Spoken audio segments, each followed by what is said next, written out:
Assalamualaikum warahmatullahi wabarakatuh. Jumpa lagi dengan saya Eko Rore tentunya di podcastnya Waspada Online. Jadi kali ini kita sudah mendatangkan salah satu tamu idola saya sebenarnya. Beliau merupakan sosok inspirasi anak muda masa kini. Tapi sebelum kita ngobrol-ngobrol dengan beliau, jangan lupa seluruh viewers untuk segera di subscribe, komen, like, and share. Dan jangan lupa tekan tombol loncengnya. Oke, siapa sih sebenarnya orang yang ada di depan saya? Langsung saja, ini dia, Givari. Cuma berdua kayak berasa lagi nonton konser gitu ya Bang.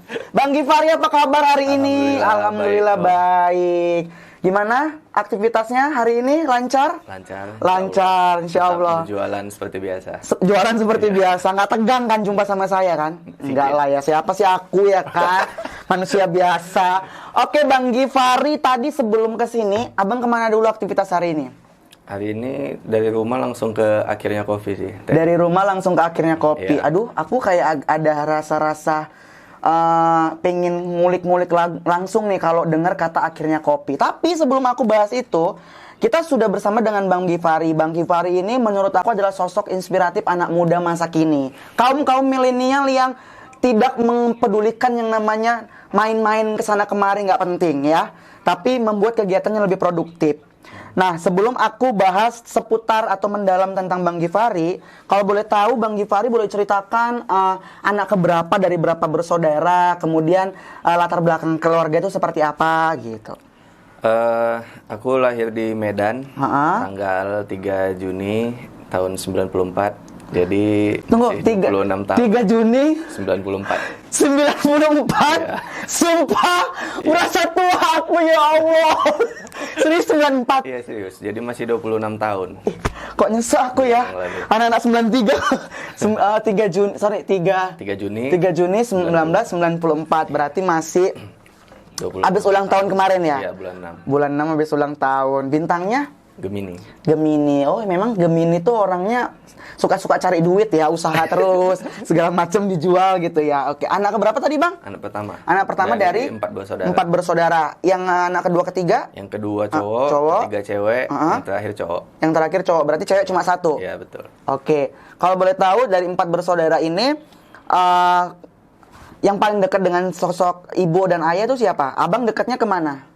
Kalau sama ibu sama ayah, lebih dekat ke siapa? Lebih dekat dua-duanya sih. Dua-duanya. Karena kan biasanya kalau masalah pendekatan tuh biasanya anak cewek dekatnya ke si bapak. Kalau anak cowok biasanya dekatnya ke ibu. Tapi ini dua-duanya dekat ya. Oke. Bang Givari punya adik 3. Iya, betul. Berarti menjadi panutan lah kalau bisa bilang di keluarga ataupun di adik-adiknya gitu kan. Bang Givari itu sosok yang seperti apa sih di mata adik-adiknya gitu? Prinsip apa yang ditekankan sama adik-adik di keluarga? Dari dulu saya selalu sampein ke adik-adik kalau yang penting harus kompak aja sih sampai Harus kompak. Karena kalau kakak beradik udah nggak kompak itu rasanya kan aneh gitu. Iya. Masa kita bisa lebih kompak sama kawan-kawan yang lain dibanding sama adik-adik sendiri. Nah, lebih terasanya itu waktu aku tamat SMP kan sekolah ke Medan. Nah, itu jauh dari adik-adik kan. Nah, di situ lebih terasa kok jadi jauh gini hubungannya gitu kan. Nah, setelah jalan ke sini adik-adik pun tamat SMA, itu kuliah di Medan. Nah, itu baru kalau ngumpul itu baru terasa lah kalau rindunya itu gimana. Karena kan masing-masing kan dulu bisa sekolah, terus setelah kuliah semua masing-masing sibuk dengan urusannya sendiri kan. Oke. Nah, jadi yang paling penting sih aku kompak aja sih. Kalau yang lain-lain pasti ngikut sendiri tuh kalau udah kompak kakak beradik. Menekankan kepada adik-adiknya supaya tetap kompak dari kecil sampai tua nanti masing-masing udah pada berkeluarga ya. Berarti Bang Givari hijrah ke Medan itu SMP di Medan. Iya. Kampung halamannya di Sibolga. Di Sibolga. Iya. Sekarang keluarga semua di Sibolga. Papa mama masih di Sibolga. Papa sama mama masih di Sibolga. Ada yang di Jakarta, ada yang di Medan. Oh, berarti udah masing-masing merantau ya? Iya, betul. Oke. Kalau dulu di hijrah ke Medan SMP ikut siapa? Atau ngekos? Enggak, dulu kan sama kakek sama nenek. Oh, kakek sama nenek di Jadi Medan. gini, kakek sama nenek itu orang Sibolga. Nah, cuman pindah ke Medan. Jadi om sama tante itu banyak saudara di Medan semua. Jadi yang di Sibolga itu cuma kami aja, cuma orang tua aja yang ke Sibolga. Oh, yang di Sibolga cuma orang tua aja ya? Jadi datang ke Medan itu ya ada banyak saudara. Banyak kakek saudara. nenek semua dari Medan. Dulu SMP-nya SMP mana? Dulu SMP di SMP 2 Tapanuli Tengah. Tapanuli Tengah. Matauli. Oke, SMA di Medan? SMA-nya di Medan di Darussalam. SMA Darussalam, iya. Namanya? Masih ada SMA-nya? Masih. Soalnya nggak terdengar di telingaku selama ini ya kan. SMA Darussalam tuh di jalan apa? Jalan Darussalam. Oh, Jalan Darussalam, mungkin nanti aku cari lah. Baik. SMA-nya di Darussalam. Kuliahnya? Kuliahnya S1 di UMSU. S1 di UMSU, jurusan? Komunikasi. Komunikasi, oh, sama kita berarti anak SIKOM. Baik. S1-nya di UMSU. Iya. Oke. Selama kuliah dulu, berarti selama SMA juga itu udah cari biaya sendiri atau masih dapat kiriman dari orang tua? Masih dapat kiriman. Jadi nyari uang kuliah sendiri itu di semester 2. Semester 2? Iya, semester 2 kuliah. Itu aku udah mulai nyari sendiri. Nyari sendiri? Nah, itu dulu masih ingat ikut jadi kru event dulu. Jadi kru event ya? Kayak ikut-ikut event organizer Iya, gitu? Oh, oke.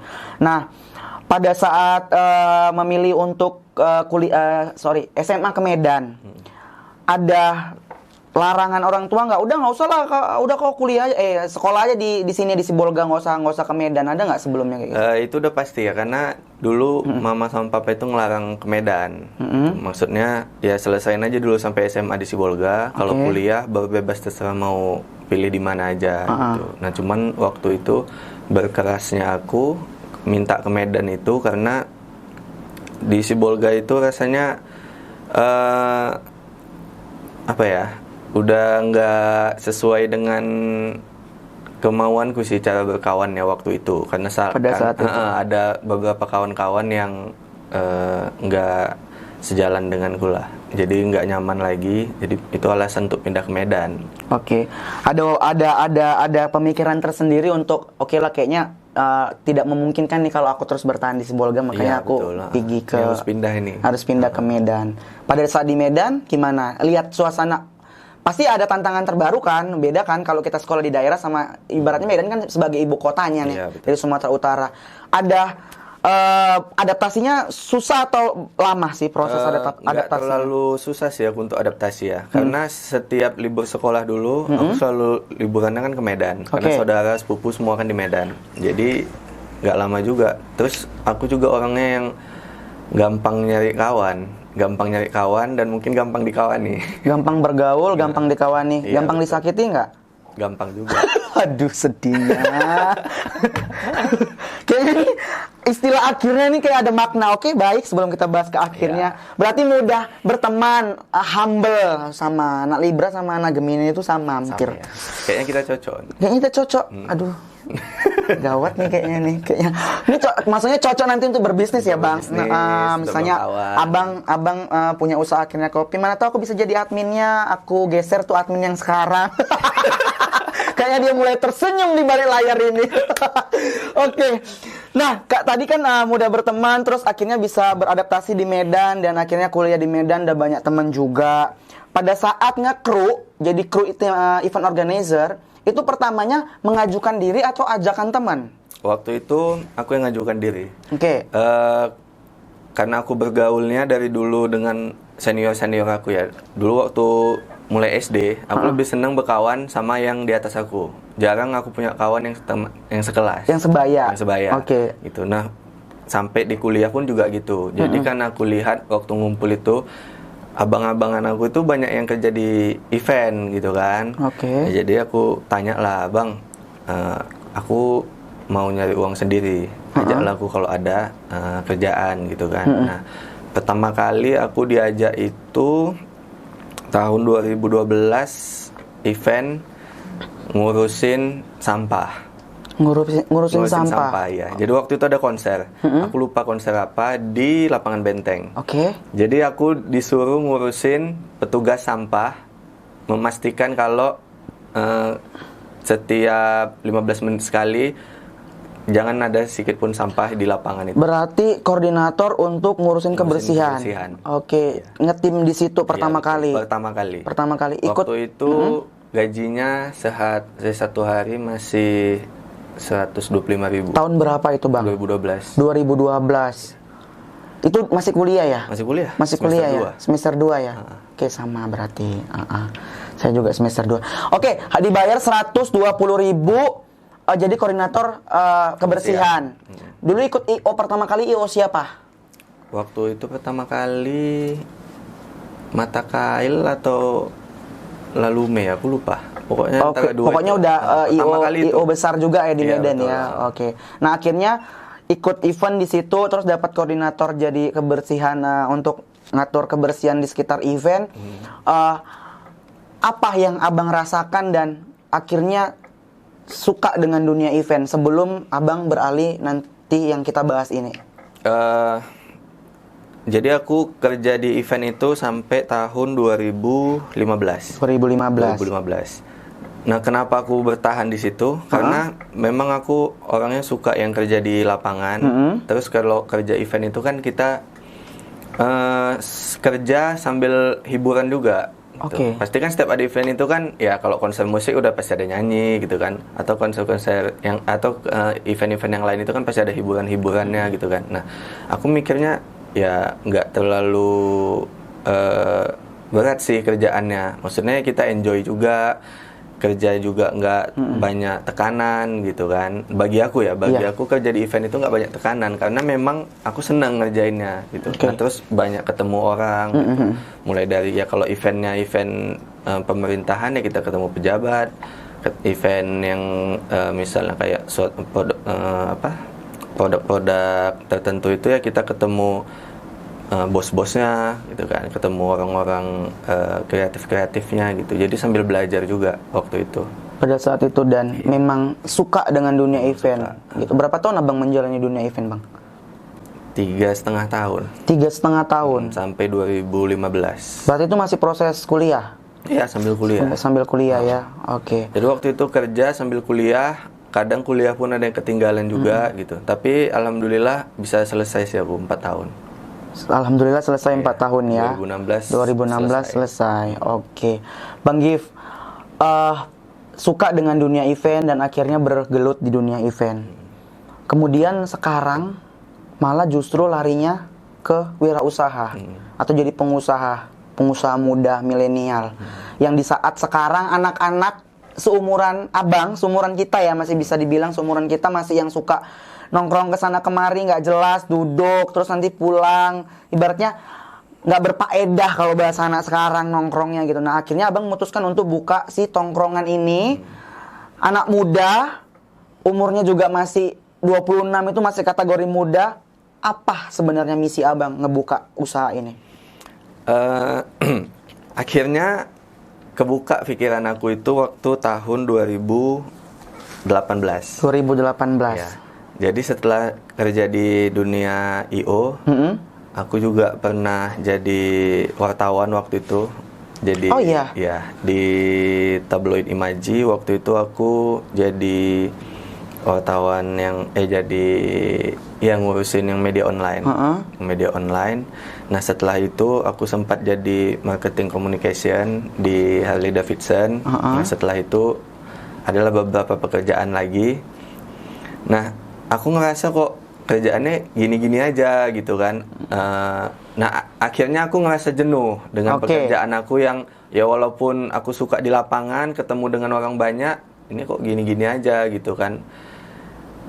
Aku ngelihat kawan-kawan yang punya usaha sendiri itu justru mereka lebih santai kan. Ya tiap bulan itu dapat pemasukan, mau nongkrong juga bisa nongkrong di tempatnya gitu kan, bisa ngopi gratis gitu. Terakhir dari mulai 2018 sampai 2019 itu aku mulai riset lah coffee shop yang ada di Medan. Dan waktu itu aku sempat belajar bahasa Inggris juga di kampung Inggris. Nah, setelah selesai di kampung Inggris, aku sempetin lah keliling Pulau Jawa untuk ngeriset coffee shop yang ada di Pulau Jawa. Di 2020 awal kebetulan ada kawan yang juga seorang barista, pengen buka coffee shop juga. Aku kasihlah konsep aku ke dia. Ya akhirnya buka Akhirnya Coffee kami. Akhirnya buka Jadi Akhirnya Coffee ini bukan karena jualan kopi lah, karena lagi hits nih kopi gitu. Nah enggak, aku ngejalanin riset beberapa coffee shop di Medan dan di Jawa itu 1 tahun. 1 tahun untuk ngeriset itu semua. Iya, mulai dari tempat, rasa, cara penjualan, pemasaran dan lain-lain. Oke, selama 1 tahun ya bang. 1 tahun. Selama 1 tahun akhirnya nongol lah si Akhirnya Kopi ini. Terbuka lah Akhirnya Kopi ini. Oke Bang Gif, tadi kan Abang jelasi bahwa ketika Abang sudah mulai merasa jenuh dengan pekerjaan yang sudah Abang jalani, udah pernah jadi jurnalis, udah di dunia event, kemudian jadi seorang marketing communication atau humas yang sekarang lagi PR tuh yang lagi hits tuh PR namanya. Dan memutuskan untuk bahwa ketika Abang sudah mulai merasa jenuh dengan pekerjaan yang sudah Abang jalani, udah pernah jadi jurnalis, udah di dunia event, kemudian jadi seorang marketing communication atau humas yang sekarang lagi PR tuh yang lagi hits tuh PR namanya. Dan memutuskan untuk usaha. Timbullah si Akhirnya Kopi ini melalui riset panjang. Betul. Belajar di kampung Inggris Kediri sampai riset keliling Jawa dan Medan untuk melihat kopi shop yang ada di sekitar sana. Gitu. Akhirnya timbullah si Akhirnya Kopi ini. Nama Akhirnya Kopi ini punya filosofi tersendiri nggak? Punya. Apa itu Bang? Jadi sebelum Akhirnya itu, aku ada pilihan lain. Namanya itu Koma. Jadi rencana mau buat coffee shop itu namanya Koma. Kenapa Koma? Karena kita kan pengen kita buka usaha nih atau buka coffee shop tempat orang datang nongkrong ngobrol dan lain-lain yang nanti bakal datang ke situ lagi gitu kan. Nah, koma itu kan tanda baca yang setelahnya masih ada kalimat lagi kan. Nah, kalau titik kan berhenti gitu. Nah, kalau koma itu kan ada lagi setelah itu gitu kan. Nah, kenapa maunya kemarin tuh koma? Nah, karena koma itu ya orang pengennya datang ke situ lagi dan lagi gitu. Nggak berhenti gitu ya. Nah, setelah beberapa minggu mau opening, aku baru ingat di Jakarta itu ada punya selebgram. Dia punya coffee shop namanya Koma. Nah, jadi aku udahlah pakai yang kedua gitu kan akhirnya. Nah, akhirnya itu kenapa aku pengen akhirnya? Kan lagi heboh ini. Orang datang ke suatu tempat itu terus tiba-tiba buat quotes gitu kan. Orang datang ke suatu tempat tiba-tiba buat quotes, foto buat quotes gitu kan. Nah, aku mau tempat aku itu orang datang nggak bosen. Jadi orang datang ke situ otaknya mikir apa ini yang bisa aku buat di sini ya gitu kan. Nah, keuntungan di aku adalah ya orang datang ke situ sekalian promosiin kan gitu. Akhirnya itu banyak yang bisa dijadiin quotes. Misalnya Eko datang sama kawan-kawannya, akhirnya kita ketemu di sini ya gitu. Eko datang sama pacarnya, akhirnya aku ngopi bareng kamu gitu kan. Entah siapa lain kan.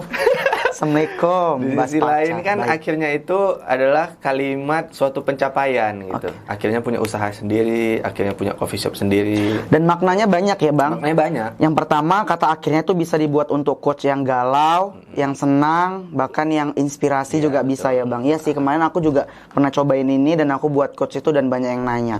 Luar biasa sih. Alhamdulillah. Dan akhirnya memutuskan buka usaha ini. Luar biasa sih kata akhirnya ini. Nah Bang, akhirnya tadi udah Abang jelasin bahwa filosofinya adalah ini adalah sebuah proses sebenarnya. Kalau ceritain panjang Abang dari proses yang kerja sama orang, akhirnya sekarang memperkerjakan banyak orang.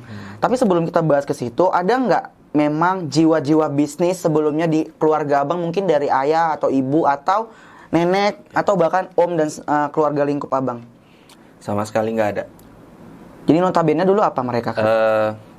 Kakek itu kalau dari mama itu orang pajak, dari papa kerja di kebun, di perkebunan. Papa itu orang politik. Mama itu ibu rumah tangga dan pernah bekerja juga di bank dan sebagai ketua KPU Tapanuli Tengah. Udah itu aja. Nggak ada yang pengusaha. Memang nggak ada pengusaha. Jadi waktu Abang membuka kayak gini, apa respon dari orang tua dan keluarga? Orang tuaku pengen anaknya jadi pegawai. Pengennya? Iya, pengen jadi ASN, pegawai BUMN, kerja di kantor pemerintahan gitu. Tapi aku dari kecil cita-citaku pengen jadi tentara.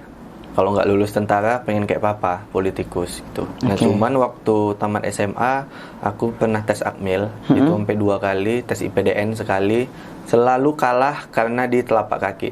Jadi telapak kaki aku itu kok nggak ada lekukannya. Oh, tahu kan? Nggak ada lekukannya, maksudnya nggak. Telapak kaki itu kan telapak kakiku rata. Oh, rata. Kayak kaki bebek kalau orang bilang. Iya, unik ya. Iya. Gara-gara itu aja gitu. Gara-gara itu aja. Nah, akhirnya aku masuk kuliah. Setelah masuk kuliah, beberapa tahun itu aku jadi ketua organisasi di kampus. Karena kan niat ini kalau nggak jadi tentara, jadi politikus. Gitu kan. Nah, terakhir aku mikir-mikir. Selama papaku jadi anggota dewan waktu itu, gaji dia selama 5 tahun itu dihabisinnya lagi untuk kampanye periode berikutnya gitu. Oke. Ini aku mau ngabis-ngabisin duit untuk orang, tapi nanti nggak ada efek untuk aku, ngapain gitu kan. Nah, ketemu kawan-kawan yang di event, mulailah ini berusaha juga, ini cocoknya bisa santai, bisa dapat duit sendiri gitu, punya kita sendiri. Iya, berikan manfaat sama orang banyak. Betul ya bang. Iya. Oke, nah setelah itulah aku memutuskan udah jadi pengusaha lah. Nah setelah buka akhirnya ini, orang tuaku ya senang gitu. Ya udah, berarti memang nggak pengen jadi pegawai ya gitu. Nah tapi sampai detik ini kemarin rekrutmen PTPN 4 itu papaku masih ngirim ke grup keluarga. Cobalah nak, katanya. Bahasanya cobalah nak ya. Cobalah nak. Tapi ini nggak tahu untuk siapa sebenarnya tujuannya ini karena ya. di grup itu kan ada adik aku 3 lagi. Nah dia bilangnya cobalah nak, ada rekrutmen ini. Di situ aku setiap mama papa ngirim link-link yang kayak gitu, iya insya Allah. Itu jawabannya ya. Kalau 3 adik ini memang sekarang kerjanya pegawai. Yang nomor 2 adik aku itu di Telkom, karena dia dari SMK Telkom, kuliah ke Bandung ke Telkom, tamat dari Bandung dia ke Jakarta ke Telkom, sama dia megang sosial media Manchester City untuk Asia. Untuk Asia, Jadi dia nggak mau ke Medan lagi. Ya di Jakarta. Itu yang nomor 2? Iya, yang nomor 3 masih mahasiswi psikologi USU. Yang nomor 4 di mana dia aku kuliah ya? 4. Kok lupa ya sama adiknya? Mohon maaf. Di Polmed. Iya. Ini akhirnya lupa tuh kayak mana? Tapi menarik sih sebenarnya. Maksudnya orang tua nyuruh si abang untuk kerja sebagai pegawai, ya minimal ASN lah gitu kan, yang kerjanya duduk di kantor, terus menjamin ya kan secara pendapatan, tapi malah belum ada yang ngecapai tujuan. Ada tadi cuma 1 ya, anak yang kedua ya, ya lumayan lah, maksudnya dia kan kerjanya juga pegawai ya di Telkom kan, besar juga perusahaannya gitu, dan abang memutuskan untuk jadi pengusaha. Gitu. Nah yang 2 ini udah dapat gambaran nggak yang 2 adik ini itu bakalan kemana larinya? Tentu seorang abang tahulah adik-adiknya itu, oh ini kayaknya 2 adikku ini bakalan larinya kayaknya ngikutin aku jadi pengusaha gitu. Aku pribadi nggak pernah nuntut adik-adik itu harus jadi apa, harus kayak mana gitu ya kan.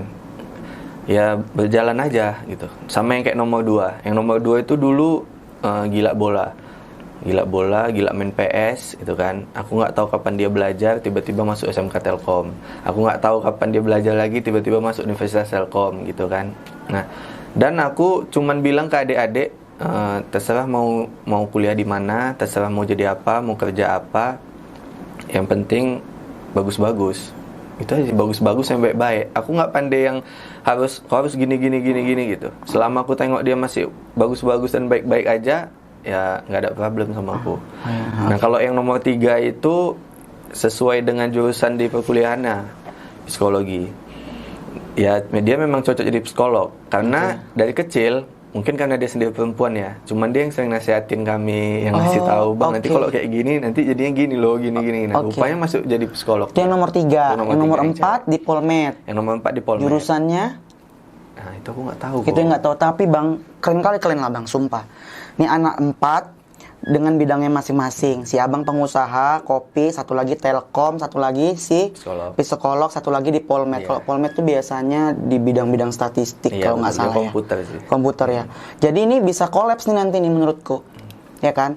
Oke, bapak sama mama tinggal mikirin aja anaknya 4 ini jadi. Yang 1 usaha kopi pasti butuh si internet atau butuh IT, ada si Telkom yang akan membantu. Kira-kira ada pengunjung-pengunjung yang butuh masukan-masukan jiwa, ada si psikolog, bisa buka praktek di situ, di akhirnya kopi. Masuk lagi si statistik, bisa ngerancang si keuangan dari si akhirnya kopi. Luar biasa.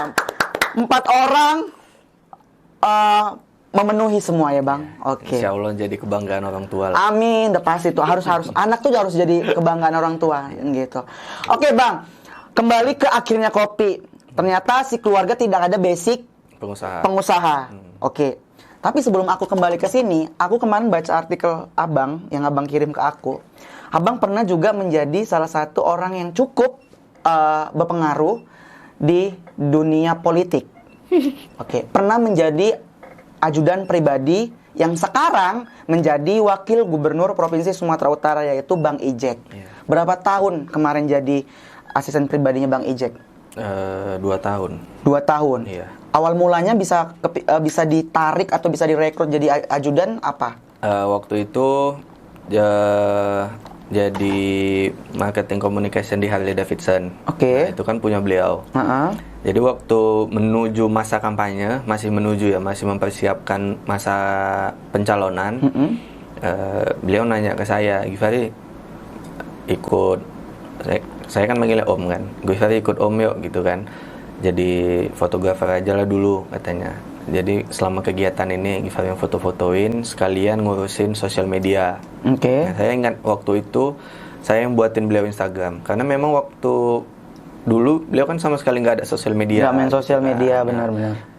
Saya yang megang Instagramnya dari mulai followersnya masih 0 sampai sekarang udah puluhan ribu. Sampai kalah saya. Oke, lanjut Bang. Nah, sembari berjalan, selain jadi fotografer, karena banyak keluar kota dan banyak kegiatan, saya juga beberapa kali itu nyiapin pidato untuk beliau, nyiapin keperluan beliau untuk keluar kota gitu ya, selayaknya asisten pribadi lah. Selama 2 tahun? Selama 2 tahun. Okay. Nah, setelah pelantikan gubernur dan wakil gubernur Sumatera Utara, saya minta izin tidak ikut lagi karena saya mau ngelanjutin S2. Oke. Gitu. Jadi setelah beliau udah mulai bekerja dengan Pak Edi, saya lanjut S2. Ya, saya nggak ikut sama beliau lagi. S2 di mana Bang? Di USU, komunikasi. Komunikasi juga. Iya. Akhirnya nggak ikut lagi, tapi komunikasi tetap lancar. Masih beberapa kali itu masih ada komunikasi dan ya ada yang dibicarain lah. Tahu dia kalau Abang buka kopi? Tahu. Tahu ya. Udah pernah ke sana? Kali belum. Jadi waktu itu kan saya buka kan bulan 3. Nggak berapa lama setelah itu kan corona. Nah, itu kemarin sebenarnya ada rencana. Beliau kan suka main sepeda dulu kan. Mau ada rencana hari Minggu habis main sepeda itu datang ke situ sarapan. Rupanya karena corona nggak jadi. Oke. Nah, gitu. 2 tahun menjadi seorang ajudan pribadi dari Ijek, Bang Ijek. Ada rasa seperti apa sih yang dirasakan selama 2 tahun? Tadi kan Abang bilang bahwa jadi udah bosen nih jadi tim IO, kru, kemudian jadi marketing communication, jadi jurnalis, terus pindah ke jadi asisten gitu. Apa klimaks Abang menjadi seorang asisten ajudan pribadi dari si Bang Ijek yang sekarang sudah jadi gubernur, wakil gubernur Sumatera Utara? Sejujurnya bukan karena beliau wakil gubernur ya. Dan kalau bahasa orang Medannya bukan mau ngumbang juga ini. Jadi saya banyak belajar dari Om Ijek, dari Pak Wagub. Banyak belajarnya pertama adalah dia orangnya suka berbagi ya sama orang lain. Oke. Kita tahu lah udah hebatnya dia, terkenalnya dia, kayanya dia gitu kan. Dan sekarang juga wakil gubernur, dia aja masih menyisihkan rezekinya untuk orang lain gitu, yang tidak dipilih-pilihnya gitu kan. Nah, itu yang pertama aku lihat. Nah, yang kedua adalah sudah sehebat itu pun dia paling tidak suka kalau ada teman-temannya itu yang tidak melaksanakan ibadah, kayak sholat gitu kan. Okay. Beliau kan suka sholat masjid, sholat subuh itu kan di masjid kan, sholat ke masjid gitu. Nah, karena dulu mungkin saya masih agak bandel sedikit karena masih muda, jarang-jarang nih, paling cuman ke masjid ya dia aja masuk, saya di luar aja gitu kan. Nah, itu beberapa kali ditegurnya sampai terakhir terbiasa saya sholat hampir 5 waktu itu di masjid itu sebenarnya karena dia. Karena beliau karena ikut ya. sama dia gitu. Luar biasa. Berarti memang sedikit banyaknya juga memberikan pengaruh perjalanan Abang sampai sekarang. Iya betul. Oke, sosok Bang Ejek. Kita kembali ke kopi tadi. Banyak dukungan, akhirnya Abang memutuskan untuk ngebuat akhirnya kopi ini, mulai dari riset dan sebagainya. Filosofinya juga sudah dijelaskan. Iya. Kita bicara ke konsep nih. Aku beberapa kali ke sana. Konsepnya itu kalau bisa dibilang memanfaatkan sebuah rumah tua. Ibaratnya itu rumah peninggalan Belanda ya. Kalau nggak salah, konsepnya benar-benar estetik dan kalau bisa dibilang, kalau menurutku interior dipakai juga nggak terlalu banyak dan menurut aku biayanya juga menurutku biasa aja tapi terkesannya mahal si konsep ini. Awalnya punya konsep kayak gitu tuh mikirnya berapa lama sih Bang? Jadi aku udah punya konsep sendiri sebenarnya dari riset yang selama 1 tahun itu. Aku udah punya konsep sendiri. Begitu dapat tempat yang di Jalan C Putih yang sekarang itu, konsep aku sama sekali nggak ada yang aku tuangkan di akhirnya kopi yang kalian datangin itu. Oke. Gitu. Kenapa aku bisa buat kayak gitu? Jadi pertama target tempat yang mau ku cari itu adalah di tengah kota, yang sepi, yang tidak banyak lalu lalang kendaraan gitu kan. Dapatlah tempat itu. Nah aku ngeliat nih, ini bentuk rumah lama, bentuk rumah tua, dan kata yang punya itu dulu dibangun sama nenek dan kakeknya sendiri tahun 40-an. Tahun 40 lah itu tahun 1940 dibangun sendiri, hanya berdua suami istri waktu itu. Aku lihat bangunannya itu ya nggak seperti bangunan yang dibangun oleh tukang gitu kan. Dindingnya nggak rata gitu kan, tiangnya juga mereng-mereng, nggak simetris lah, tidak selayaknya bangunan yang bagus lah gitu kan. Aku berpikir kayak mana caranya supaya bangunan ini bisa terlihat unik dan jadi mewah gitu kan. Selama dikerjakan tukang itu aku sambil mikir konsep apa yang cocok gitu kan. Nah kalau misalnya makin aku rapihin lagi rumah ini, kesannya jadi kayak biasa aja, nggak ada wah-wahnya gitu kan. Nah dapetnya waktu si tukang mau ngancurin bagian belakang. Gitu. Waktu dia ngancurin dinding itu, aku ngeliat loh ini kalau misalnya modelnya cuman batu bata, ini keren juga ini gitu kan. Akhirnya aku bilanglah ke tukangnya untuk dikopek lah semua dinding-dinding yang ada di pintu, di jendela gitu kan, maupun di beberapa tempat yang lain, dan tempat duduk, bar sama lantai itu biar terbuat hanya dari semen aja, nggak usah kita keramik gitu. Nah, biar kelihatan estetik ya. Biar kelihatan lah. Jadi nyatulah jadinya bentuk rumah yang nggak simetris itu dengan ya kesannya kan jadinya kayak rumah nggak jadi gitu kan. Iya benar. Dari luar. Nah akhirnya dapet konsep itu sampai sekarang rupanya ya kita berhasil buat beda dengan coffee shop yang lain dan bisa jadi spot foto untuk pengunjung kan. Bahkan ada 2 kali ada yang prewed di situ. 2 kali ada yang prewed di situ. Wih, gila. Oke. Nah, tadi bicara soal konsep memang melihat kita menggambarkan dari sisi bangunan yang memang dari awal agak sedikit berantakan untuk arsitekturnya. Ya udah kita manfaatin aja seadanya kan, Bang. Kemudian Abang tadi sempat dengar aku juga bahwasanya tidak hanya menjual sebuah kopi, tapi juga makanan. Ya kan, mulai dari western sampai dengan Indonesian food.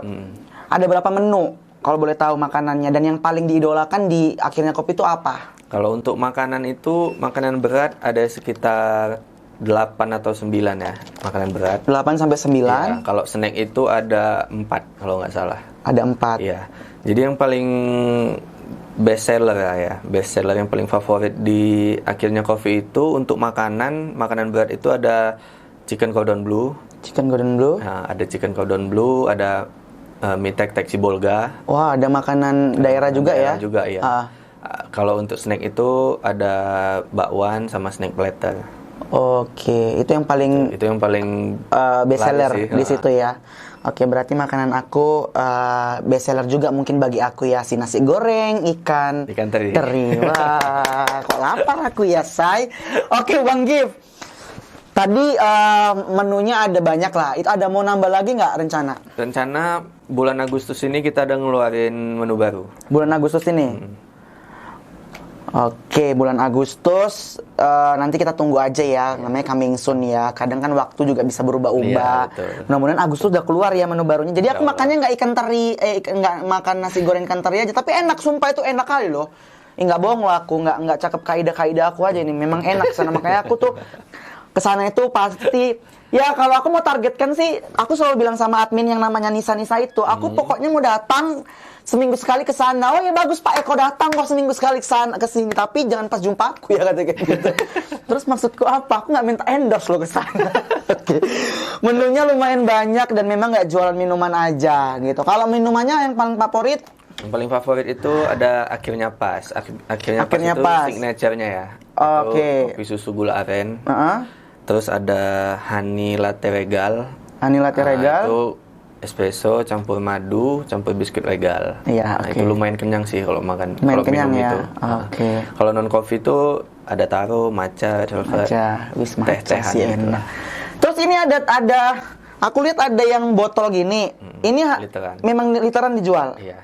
Harganya? 80.000 untuk kopi susu. Untuk kopi susu. Iya. Kalau estimasi harga di akhirnya kopi dari berapa ke berapa? Yang paling murah? Yang paling murah itu 15.000. 15.000. Udah bisa nikmatin di akhirnya kopi. Ya, yang paling mahal? Paling mahal ya ini yang literan 80. Untuk makanan untuk itu makanan, 40.000. 40.000. Standar sih kalau untuk ekor ore aja makan segitu. Kecil kali lah. Biasa sih. Itu kalau awal-awal tanggal ya. Tapi kalau udah tanggal-tanggal kepalanya 2 udah meninggal juga aku mikirinnya ya kan. Belum lagi cicilan Kak. Oh alah, ada lowongan di akhirnya kopi. Buka jam berapa sampai jam berapa? 9 pagi sampai jam 10 malam untuk weekdays. Oke. Kalau weekend itu jam 9 sampai jam 11 malam, kecuali Jumat. Kecuali Jumat kita buka setelah sholat Jumat jam setengah 3. Kita bahas soal Jumat nih. Menarik juga ini. Kenapa aku nggak datangnya Jumat aja ya? Karena aku juga baru dapat info nih. Itu sangat mengetuk hatiku ya. Maksudku sisi humanisnya tuh Bang Givari sangat menginspirasi aku gitu. Bicara soal Jumat, Abang buka abis Jumat. Iya. Dan kalau nggak salah sebelum Jumat itu ada pengajian. Ada pengajian. Pengajian itu di setiap awal bulan sih. Setiap awal bulan. Tapi ada pengajian setiap awal bulan. Iya. Itu pengajiannya sama orang. Sama anak Tafis. Sama anak Tafis. Iya, yang tempat kita ngantar donasi itu. Oke. Pengajian sebulan sekali setiap hari Jumat. Dan hari Jumatnya juga buka setelah ba'da Jumat. Iya. Nah, infonya ada apa dengan Jumat, Bang? Boleh diceritakan nggak? Katanya ya, kata-kata si netizen yang menggempor-gemporkan di sosial media ini, bahwa akhirnya kopi itu kalau makan setiap hari Jumat, bayarnya itu sesukarela. Betul kak itu? Kalau minum, bayarnya sesukarela. Jadi akhirnya kopi itu ada program setiap hari Jumat. Dan mulai itu dari awal ya, dari awal aku buka, aku udah nerapin itu. Namanya akhirnya sedekah. Oke. Akhirnya sedekah itu customer yang datang setiap hari Jumat, di hari Jumat itu bayar suka hati untuk minuman. Oke. Tapi untuk makanan itu harga normal. Oke. Nah, tapi dari seluruh penjualan di hari Jumat itu kita sumbangin ke rumah tahfiz Quran. Semua. Serius, semua. Wow. Jadi kalau misalnya ada yang bilang kenapa nggak dipotong dengan modal yang di hari Jumat gitu kan. Nah, nanti kan kalian rugi apa segala macam. Sekarang gini kok. Akhirnya itu buka dari Senin sampai Minggu. Nggak ada libur. Gitu kan. Semua keuntungan di setiap harinya itu, di satu minggu itu kau ambil semua gitu. Kau dapat uang itu kan dari orang juga, gitu kan. Nah, kalau misalnya orang belanja samamu, kau dapat uang di setiap harinya, dan itu kau makan sendiri, aku rasa itu laku sekali sih kita. Nah, aku ngerasa loh, aku buka dari Senin sampai Minggu, aku dapat uang juga dari orang, gitu kan. Orang beli produk aku, nah uang itu yang ku nikmatin, gitu kan. ini berbisnis dengan manusia ini gitu. Nah sementara aku bisa buka akhirnya coffee itu ya karena doa orang tua dan karena bantuan Tuhan juga kan, bantuan Allah. Kenapa aku nggak ada sisihkan sedikit sama yang udah bantu aku nih gitu. Nah jadi aku mau gantiin mindset kita berbisnis dengan Allah ini jadinya. Jangan berbisnis dengan manusia. Kalau berbisnis dengan manusia, suatu saat usahamu akan hancur. Tapi kalau kau berbisnis dengan Allah, Allah yang menjamin rezekimu gitu. Ya kalau hancur, berarti Allah akan gantikan dengan lebih baik lagi. Itu yang pertama. Yang kedua, aku pengen mengedukasi kawan-kawan untuk mulai belajar sedekah. Jangan takut bersedekah. Semakin banyak kita sedekah, ya makin banyak gantinya nanti sama kita. Setuju. Yang sebenar-benarnya sedekah itu ya di saat kamu tidak punya apa-apa gitu kan. Nah tapi makin kesini aku tengok sebenarnya udah banyak sih orang yang mau sedekah, yang ikut ngaji dan lain-lain gitu kan. Tapi aku fokusnya ke sedekah. Kenapa? Karena sedekah itu kan berat. Kau kerja banting tulang, capek, dapat uang, tapi kau harus ngeluarin lagi untuk orang lain, itu kan berat rasanya kan. Nah, tapi kita nggak tahu di balik sedekah itu ada banyak keajaiban lagi yang bakal dikasih untuk kau gitu. Itu yang kedua. Nah yang ketiga, sebenarnya sukses menurut kita itu apa gitu kan. Ada yang bilang ya banyak uang, kedudukan, pangkat dan lain-lain gitu kan.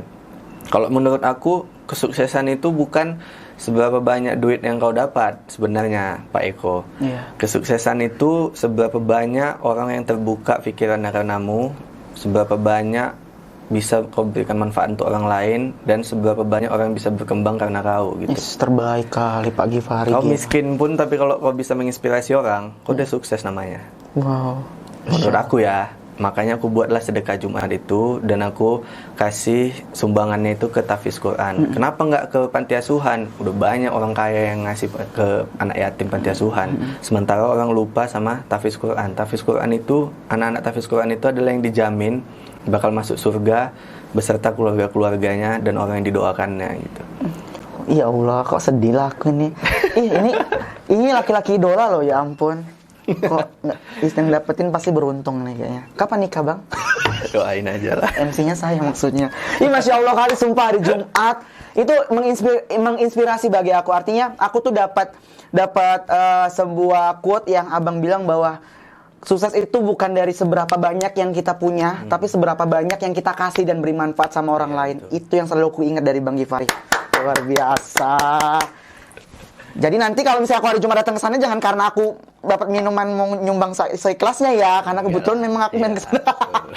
Nanti aku ikut ngaji lah, insya Allah. Boleh, nanti aku telepon Nisa, aku mau ikut ngaji. Iya Pak Eko, masuk aku jaketnya. Oke, Bang Gif. Tadi abang jelasin bahwasanya hari Jumat itu adalah sebuah hari yang spesial di akhirnya kopi. Udah abang jelasin bahwa ada pengajian setiap bulannya di hari Jumat, kemudian bukanya juga ba'da Jumat, dan semua penghasilan di hari Jumat itu dibagikan untuk para anak-anak tahfiz. Dan betul. Itu sudah komitmen dari akhirnya kopi. Nah aku mau tanya yang terakhir nih, apa sih pesan abang seorang anak muda yang memilih untuk usaha dan masih menjalankan, ibarat tadi abang bilang bahwasanya aku bisnis sama Allah, bukan hanya bisnis sama manusia. Apa pesan yang bisa sampaikan untuk anak-anak muda zaman sekarang?